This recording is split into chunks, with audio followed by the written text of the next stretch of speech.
মানুষ হয়তো তোমাকে অবহেলা করবে, মানুষ হয়তো বলবে তুমি কিছুই নও। কিন্তু তুমি জানো কি, আল্লাহর কাছে তোমার মূল্য মানুষের কথায় কমে না।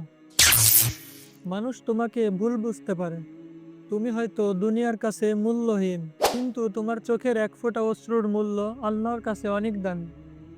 প্রিয় ভাই ও বোন, তুমি যখন সেজদায় পড়ে কান্না করো, তখন তুমি আল্লাহর কাছে সবচেয়ে সম্মানিত। মানুষ তোমাকে তুচ্ছ করুক, কিন্তু মনে রেখো, আল্লাহ তাআলা যাকে ভালোবাসেন তাকে দুনিয়ার কেউ ছোট করতে পারে না। তুমি মানুষের কাছে নয়, আল্লাহ তাআলার কাছে দামি হও।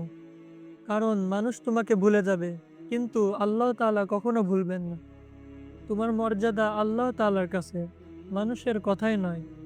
তুমি মানুষের কাছে না হয় ছোট, কিন্তু আল্লাহর কাছে তুমি অমূল্য। ভিডিওটি ভালো লাগলে অবশ্যই লাইক, কমেন্ট, শেয়ার করবেন। তো আজ এ পর্যন্তই, দেখা হচ্ছে নতুন কোনো ভিডিওতে। ততদিন সুস্থ থাকুন, ভালো থাকুন। আসসালামু আলাইকুম।